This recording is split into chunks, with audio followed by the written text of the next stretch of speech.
Voici venu le temps de l'actualité parlementaire et politique avec les titres de cette actualité ce matin. Rebonjour Saveria. Bonjour à tous. Le Sénat vote la loi mobilité, la loi sur les transports de demain. Les sénateurs ont profondément modifié le texte, notamment en ce qui concerne les 80 km/h sur les routes secondaires. Ils ont donné le pouvoir au département ou au préfet de revenir sur cette limitation à 80 km/h. Un article ajouté contre l'avis du gouvernement. Les contours de la future collectivité européenne d'Alsace en débat au Sénat. Le Haut-Rhin et le Bas-Rhin vont fusionner pour créer une seule collectivité, mais le débat fait rage sur le nom de ce nouvel ensemble et sur les compétences qui lui seront attribuées. Les sénateurs n'ont pas dit leur dernier mot sur la privatisation d'Aéroports de Paris, très opposés à cette mesure prévue dans la loi Pacte. La gauche sénatoriale va déposer une demande de référendum d'initiative partagée pour s'opposer à cette privatisation. La mesure a une chance de passer car la droite sénatoriale devrait la soutenir.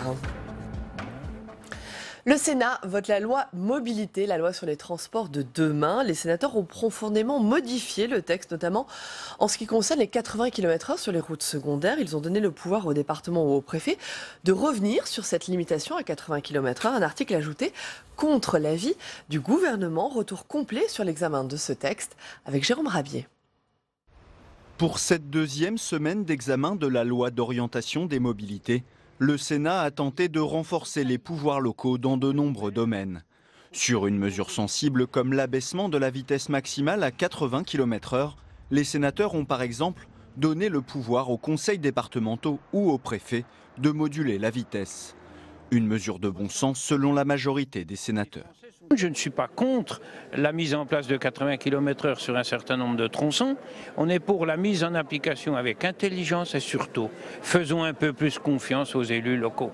La mesure a bien été votée par la Chambre haute, mais contre l'avis du gouvernement. Car si Emmanuel Macron avait évoqué ce sujet lors de ses interventions récentes, la ministre Elisabeth Borne a préféré attendre l'évaluation promise par le Premier ministre. Donc dans l'attente à la fois de cette évaluation et de conclusion du grand débat, je propose le retrait, sinon d'avis défavorable. Autre sujet sur lequel les sénateurs ont bataillé pour plus de liberté locale, l'encadrement des installations des nouveaux moyens de transport en libre service. Trottinettes, vélos, scooters. Pour les élus du Palais du Luxembourg, les villes doivent pouvoir encadrer leur installation.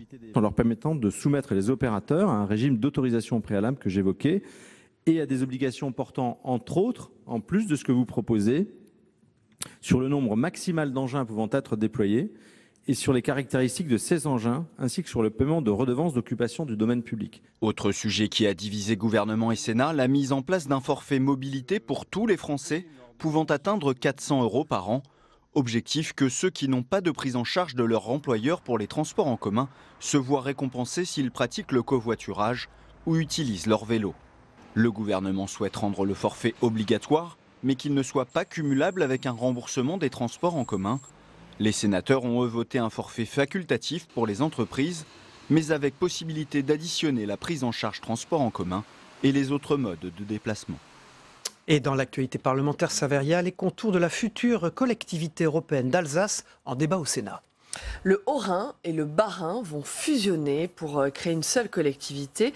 Mais le débat fait rage sur le nom de la future entité, sur les compétences qui lui seront attribuées. Le Sénat a notamment retenu comme nom département d'Alsace. Explication Samia Dechir.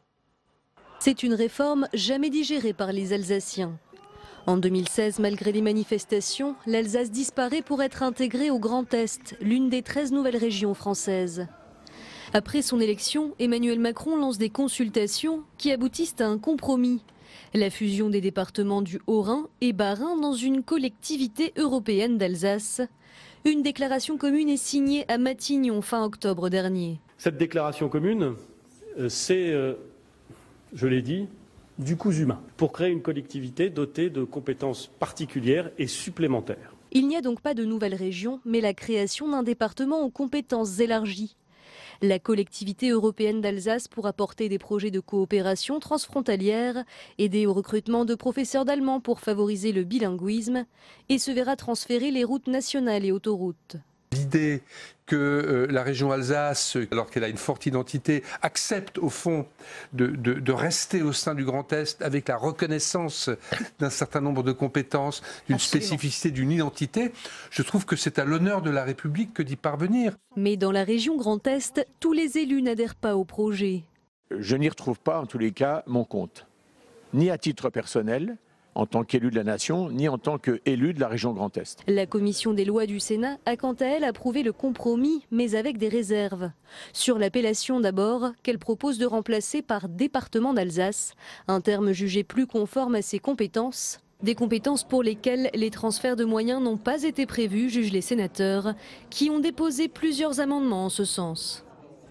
Emmanuel Macron va-t-il faire renaître le conseiller territorial, une mesure votée sous le quinquennat de Nicolas Sarkozy, mais supprimée avant sa mise en œuvre par François Hollande? L'exécutif réfléchit à faire renaître cet élu qui représenterait à la fois le département et la région. Explication Béatrice Faisan.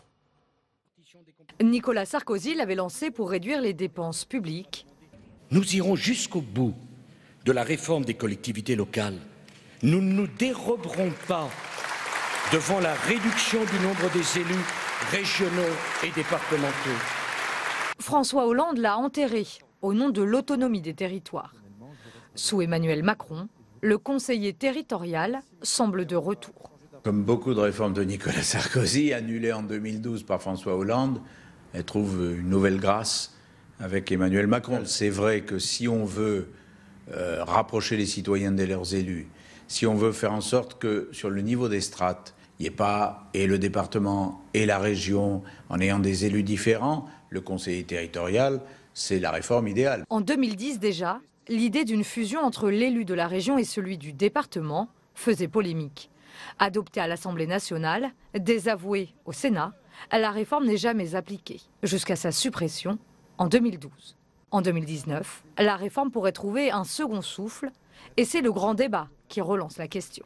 Il y a une chose vraiment qui a été le résultat de ce grand débat, c'est les Français qui demandent plus de proximité. Quand vous mettez un seul élu qui soit en même temps départemental et régional, vous le rapprochez des concitoyens.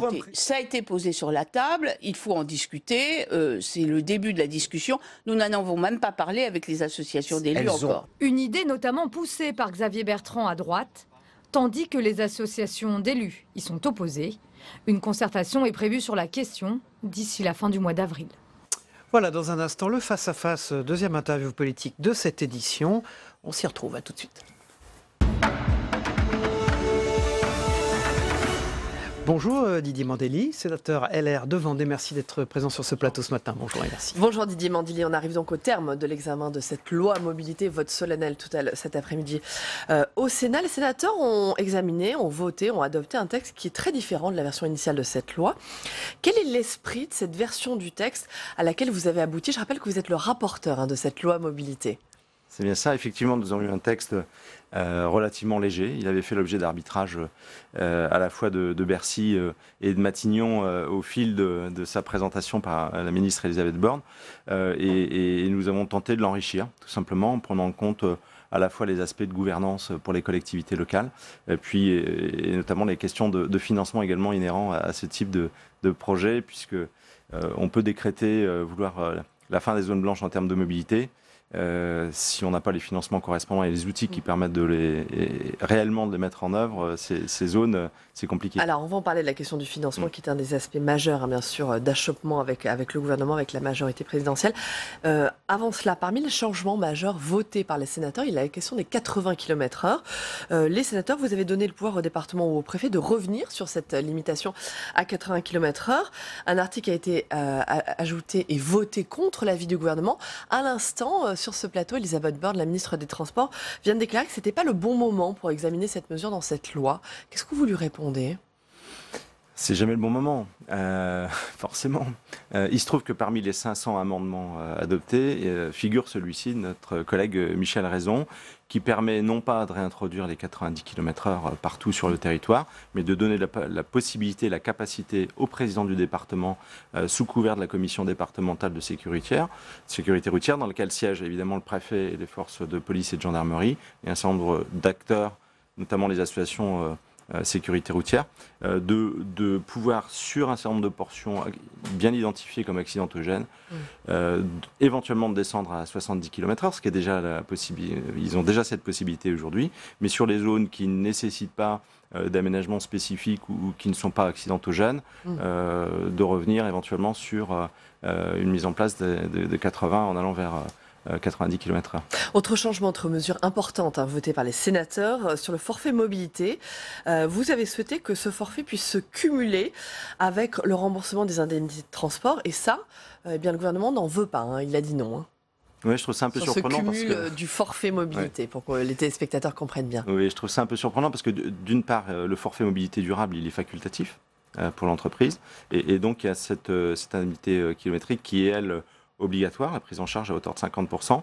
Nous souhaitions pouvoir cumuler parce qu'aujourd'hui, on doit pouvoir à la fois prendre un transport en commun, un véhicule d'autopartage ou en covoiturage, cumuler l'ensemble de ces dispositions pour permettre une vraie mobilité.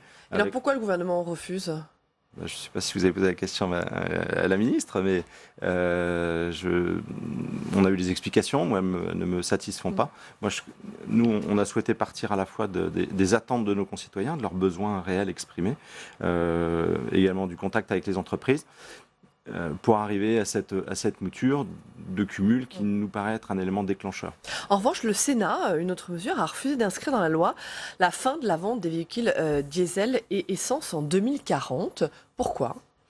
Tout simplement parce que c'était pas. On est sur une loi de programmation qui est très technique. Cette mesure n'était pas opportune dans ce texte, tout simplement, parce qu'on incite par ailleurs, sur un certain nombre de dispositions, au verdissement de la flotte, à la fois pour les professionnels, les entreprises, etc. Nous avons intégré dans le texte également un grand nombre de mentions en différentes positions de ce texte sur l'objectif de réduction des gaz à effet de serre et de protection de la biodiversité. Vous n'avez pas le sentiment, même si ce n'est qu'un objectif, qu'il était important de l'inscrire dans la loi ? La loi, on dit souvent que la loi est trop bavarde, donc nous on préférait fixer des objectifs concrets, réels, pour tous les acteurs en termes de verdissement des flottes. Et donc, de fait, naturellement, on va aller vers cet objectif qui est tendu, plutôt que mettre ce type d'objectif qui est réalisable ou pas, mais qui sont déjà inscrits par ailleurs à la fois dans le cadre des différentes dispositions qui sont intégrées dans d'autres textes, dans d'autres déclarations. Pour terminer sur cette loi mobilité, le grand point d'achoppement sur cette loi, c'est la question du financement et notamment le financement des infrastructures. Hervé Maurey, le président de la commission d'aménagement du territoire du Sénat, a parlé de lacunes incroyables, un texte préparé sans volet financier réellement établi. Où est-ce qu'on en est après l'examen du texte ? Est-ce que vous êtes, vous, un peu rassuré sur le financement ? Nous avons intégré des dispositions qui permettent de nous rassurer et rassurer l'ensemble des acteurs. Deux volets. Un volet pour l'AFIT, l'Agence de financement des infrastructures de transport français. Nous avons souhaité garantir et sécuriser les ressources de l'AFIT, au-delà du produit des amendes radars, qui sont jusqu'à aujourd'hui, qui était une variable d'ajustement dans le cadre du budget de l'AFIT. Nous avons souhaité sécuriser et garantir le budget de l'AFIT au travers notamment de l'affectation. Pour les téléspectateurs, les acronymes, le budget de l'AFIT. Oui, donc l'Agence de financement des infrastructures, qui bénéficie de plusieurs sources de financement. Une part qui est apportée par les sociétés autoroutières, plus de 820 millions d'euros, et une part sur la taxe sur les produits pétroliers, TICPE, et puis les amendes radars en complément. Donc nous avons souhaité intégrer une part forte de la taxe sur les produits pétroliers, pour résumer, qui est en fait, dont l'origine est en fait l'abandon de l'écotaxe. Vous avez souhaité sanctuariser Tout à fait. Partie de ce financement. Pour terminer sur ce projet de loi mobilité, le projet de loi donc, qui imagine les transports de demain, est-ce que vous ne craignez pas que tous ces apports du Sénat, tous ceux sur quoi vous avez travaillé, que ce soit les 80 km/h, le forfait mobilité, la sanctuarisation du financement, vous ne craignez pas que tout soit balayé lors de l'examen à l'Assemblée? C'est précisément ce qui s'est passé avec la loi Pacte, qui revient la semaine prochaine en examen au Sénat. Comme aucun apport n'a été retenu, les sénateurs ont fait le choix de voter une question préalable, c'est-à-dire de rejeter le texte. Vous n'avez pas peur que ce soit la même chose sur la loi mobilité ? Non, il est fort probable que sur tous les ajouts que nous avons apportés au texte, je le répète, plus de 500 amendements, 240 en commission et un peu plus de 250 en séance, il est probable que, évidemment, l'Assemblée nationale va jouer son rôle, va sans doute apporter des choses un peu différentes. On aura des arbitrages, on aura une CMP et nous verrons si elle est conclusive ou pas, si on a véritablement des points d'achoppement. Vous avez eu des discussions avec le gouvernement, avec la ministre des Transports là-dessus? Vous avez le sentiment qu'elle va retenir justement certains points en particulier? Il se trouve que dans le cadre de l'élaboration de ce texte, nous avons tenté de co-construire. Moi, j'ai eu des relations régulières avec la ministre et nous avons abouti, et je pense qu'elle le reconnaît d'ailleurs, à une mouture qui est très complète et qui vient d'ailleurs, sur un certain nombre de points, conforter ses positions initiales. Donc, j'ai bon espoir que le texte ne soit pas complètement détricoté, parce que c'est le fruit d'un immense travail, de beaucoup d'auditions, de la concertation avec tous les acteurs et avec la ministre également. Donc je pense que l'essentiel et l'esprit seront préservés. Merci. Didier Mandelli, Brexit dur, probable dans 12 jours. Les pêcheurs de Vendée sont très inquiets. À la criée des Sables d'Olonne, l'angoisse est palpable, décrit Ouest France. On parle de près de 60% de perte de la ressource halieutique. Est-ce que vous étiez suffisamment préparés? Est-ce que vous aviez suffisamment alerté, vous, les élus? Je pense en tout cas que depuis 2 ans, les élus se sont mobilisés sur ces questions.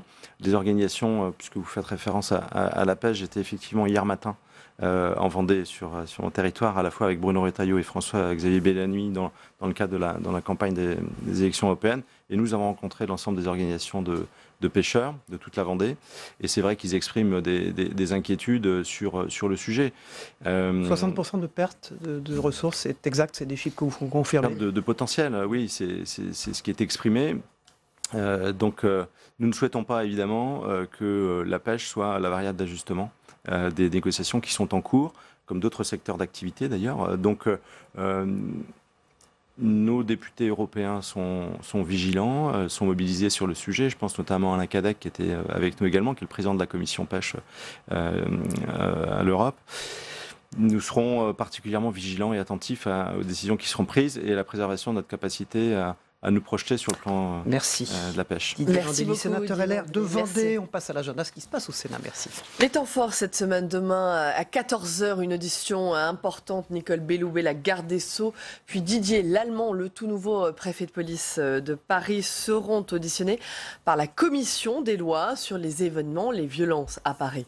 Le 16 mars dernier, autre audition importante, autre temps fort, jeudi après-demain 8h30, audition de Sébastien Lecornu et d'Emmanuel Vargon. Les ministres sont auditionnés sur la méthodologie du grand débat national. Une audition sous forme d'un débat interactif avec les sénateurs. 16 questions-réponses, 2 minutes chacun. Les 2 ministres qui s'exprimeront uniquement sur l'organisation de cette consultation des Français. Vous pourrez le suivre sur cette antenne en direct dès 8h30. Et enfin, toujours jeudi à 15h, en séance bien sûr, la séance de questions d'actualité au gouvernement à suivre en direct et en intégralité sur notre antenne. Voilà, de nouveaux éclairages à venir dans l'œil de rubrique habituelle qu'on retrouve dans un instant. À tout de suite. Et ce matin, c'est l'œil de Jean-Philippe Derosier, constitutionnaliste. Merci Jean-Philippe d'être sur ce plateau, présent ce matin comme très souvent. Bonjour Jean-Philippe. Les sénateurs s'apprêtent la semaine prochaine à examiner en nouvelle lecture la loi Pacte. C'est le texte qui comprend la privatisation d'Aéroports de Paris. Les sénateurs, on le sait, sont très opposés à cette mesure, cette privatisation d'ADP. Patrick Kenner, le chef de file des socialistes au Sénat, tente de mettre en place un référendum d'initiative partagée. C'est l'article 11 de la Constitution. Concrètement, ça veut dire quoi? Pour empêcher cette mesure, ça veut dire quoi? Alors, Patrick Kenner a pris effectivement une initiative, pas tout seul, avec les sénateurs socialistes et avec les parlementaires de gauche, parce que cette procédure permet aux parlementaires des 2 assemblées de se réunir pour lancer une proposition de loi, et c'est la seule proposition de loi qui peut être signée par des députés et des sénateurs. Il en faut 185, c'est-à-dire 1/5 du Parlement, pour que ensuite celle-ci puisse éventuellement déboucher sur un référendum. Et l'objectif, c'est de faire de ADP un service public national, parce qu'en vertu du 9e alinéa du préambule de 1946, de la Constitution de 1946, qui a valeur constitutionnelle, tout service public national doit devenir la propriété de la collectivité. Et donc ça s'opposerait à la privatisation d'ADP. Je précise, Jean-Philippe Derosier, pour que ce soit très clair, que vous travaillez, vous conseillez avec le groupe socialiste sur ces questions. Alors la droite au Sénat ne devrait pas s'y opposer. Ce qui devrait permettre le ralliement, c'est ça, des sénateurs les Républicains. Donc le quorum de 185 parlementaires, 185 sénateurs serait établi. On ne sait pas, hein, il n'y a pas eu encore de prise de position. Mais en revanche, il y a déjà eu une initiative de la part de la gauche parlementaire il y a quelques mois de la même procédure pour rétablir l'ISF, l'impôt de solidarité sur la fortune. Et pour l'instant, il n'y a pas encore ces 185 parlementaires.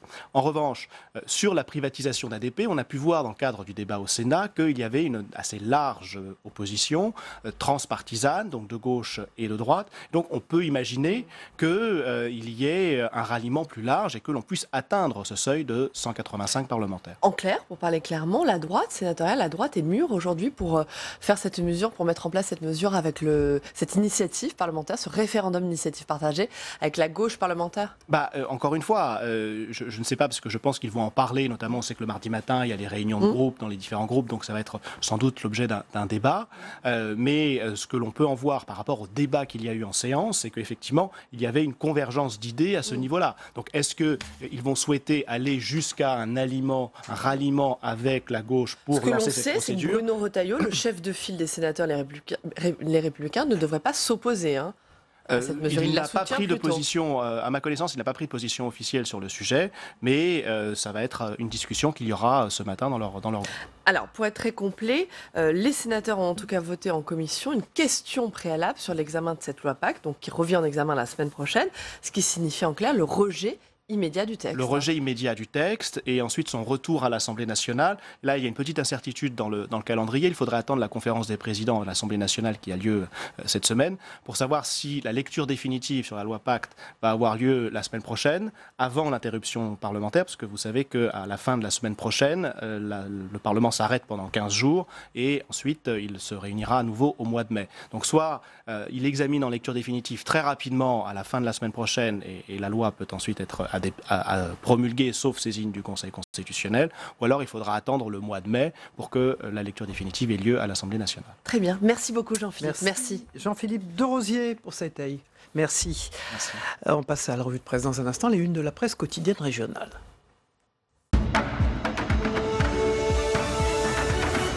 On démarre avec la une de la Provence ce matin, c'est l'autisme, un espoir, et il est à Marseille. À l'occasion de la journée mondiale de l'autisme, un nouveau médicament susceptible d'améliorer la sociabilité va être testé. Ce sont les résultats des travaux d'un neurobiologiste marseillais, le professeur Benari. Le gouvernement, lui, a précisé les contours d'un plan soutenu par la secrétaire d'État Sophie Cluzel, un plan qui s'échelonne jusqu'en 2022 pour un budget de 344 millions d'euros. Objectif, lutter contre le scandale que représente la prise en charge insuffisante des enfants et des adultes autistes. On estime à 700 000 en France le nombre de personnes autistes, dont 100 000 enfants. À noter que le Parisien propose aujourd'hui également un grand dossier sur l'autisme, notamment une enquête sur les escrocs de l'autisme. Voilà, après le drame de l'EHPAD de Lerme en Haute-Garonne, quelle garantie dans l'assiette? C'est la une du Télégramme ce matin. Sidération, stupéfaction sont les mots qui reviennent le plus dans la bouche des habitants de Lerme, cette commune de Haute-Garonne, où 5 résidents d'un EHPAD sont morts dimanche après une probable intoxication alimentaire. 4 femmes, un homme, 12 autres personnes âgées sont encore hospitalisées. Les familles des pensionnaires ne cachent pas leur colère et leur incompréhension. Quelles sont les causes de la mort? Pourquoi seuls 5 résidents ont été touchés? Y a-t-il eu une défaillance dans la préparation des repas? Au lendemain du drame, beaucoup de questions restent sans réponse. L'enquête va déterminer les responsabilités dans le circuit d'approvisionnement des repas. Justement, comment gérer ce circuit? Quelles sont les règles et les contrôles? C'est à lire donc dans le Télégramme aujourd'hui. Ouest France, ce sont les tarifs de l'électricité qui occupent la une du premier quotidien français et une hausse prévue avant l'été. La hausse était dans les tuyaux depuis quelques jours. Elle a été confirmée hier par François de Rugy sur Public Sénat. Les tarifs réglementés d'électricité gelés par le gouvernement cet hiver en pleine crise des Gilets jaunes vont augmenter cet été, a confirmé le ministre de la Transition écologique dans l'émission Audition publique. Une hausse qui concerne le tarif appliqué par EDF à environ 25 millions de foyers. Il pourrait s'élever à près de 6%, 5,9% d'augmentation, comme l'a proposé la Commission de régulation de l'énergie. Une hausse qui pourrait être mise en place dès le 1er juin. Voilà, l'intelligence artificielle à la une de l'Est éclair, ce n'est pas de la science-fiction. Les machines s'apprêtent à prendre le pouvoir. L'intelligence artificielle envahit notre quotidien, notamment au travail. Se faire juger par un robot pourrait bientôt ne plus être une scène tirée d'un film de science-fiction. En Estonie, c'est presque déjà une réalité dans certaines affaires, des délits mineurs. Une intelligence artificielle devra déterminer ou non la culpabilité d'une personne. Une première mondiale plutôt inquiétante. À lire également un entretien avec le philosophe Jean-Gabriel Ganachia qui remet en perspective cette technologie. Il prévient: l'intelligence artificielle va transformer les valeurs humaines. Merci Saveria, on vous retrouve demain pour la revue de presse et la troisième partie parlementaire de cette édition. Dans un instant, on va regarder ensemble la météo des territoires. Le temps qu'il fait en France, ça se gâte. La météo de Villemouroux, météo des territoires, puis le Zap Matin de Christophe Combarieux avec ce qui s'est également passé chez nos confrères dans les autres matinales d'infos et également dans les journaux télévisés et les émissions politiques hier au soir. Et nous, on se retrouve juste après. À tout de suite. Très bonne journée. À demain. La météo vous est présentée par l'Assemblée des départements de France.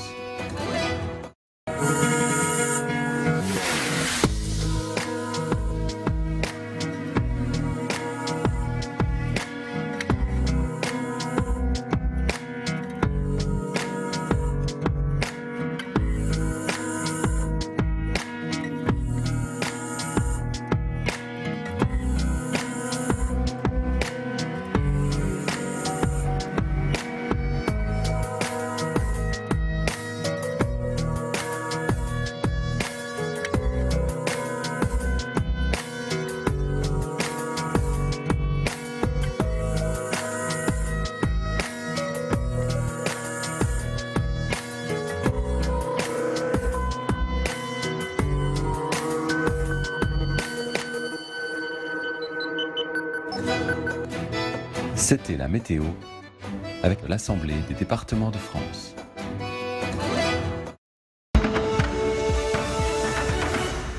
Vous m'avez fait réfléchir par vos remarques, vous m'avez bousculé par vos questions et disons-le, vous ne m'avez pas épargné. Et c'est tant mieux. Hier, le doute m'a submergée lorsque j'ai vu la marche se dresser devant moi. La France m'a beaucoup donné. Aujourd'hui, c'est à mon tour de le lui rendre. Premier compte-rendu de Conseil des ministres de Sibeth Ndiaye ce midi. La nouvelle porte-parole du gouvernement a été nommée hier. Le président de la République a débuté le Conseil des ministres aujourd'hui en accueillant de manière chaleureuse ses 3 nouveaux secrétaires d'État, Amélie de Montchalin, Cédric O et moi-même. Je me souviens de sa déclaration qui disait qu'elle assume mentir pour protéger le président de la République. Je crois qu'elle a trouvé toute sa place au gouvernement. Les paroles auxquelles vous faites référence sont des paroles qui ont été sorties de leur contexte, des paroles qui ont été tronquées. Je crois qu'un certain nombre d'entre vous étaient d'ailleurs présents au moment où je les ai prononcées. Elles visaient à protéger la vie privée du président de la République dans un moment de vie personnelle. C'était ce qui était ma fonction à l'époque, de faire en sorte de défendre et de protéger le président de la République. Franchement, ça la fout mal, même si elle a essayé de s'en expliquer 2 ans après. Ça la fout mal quand on est la porte-parole d'avoir pour devise « je peux mentir ». Voilà. J'ai vu ça, qu'il y avait un remaniement. Je crois que tout le monde s'en fout. Totalement. C'est pas ça qui va régler les problèmes des Français. Ça, c'est sûr. Et qu'on nous fait sortir 3 inconnus, très bien, parfait. Il y en a eu des centaines de remaniements. Celui-là, bon. Cher Monir, il y a une forme de continuité évidente dans le fait que je te succède. Cher Bruno, cher Gérald, cher Olivier, merci d'abord pour la chaleur de votre accueil. Et merci de l'avoir fait avec la chaleur qui te caractérise. En réalité, je trouve assez surprenant que le président de la République vide l'Élysée de ses conseillers. On a vu ceux qui partaient tout court, on voit ceux qu'il promeut comme ministre.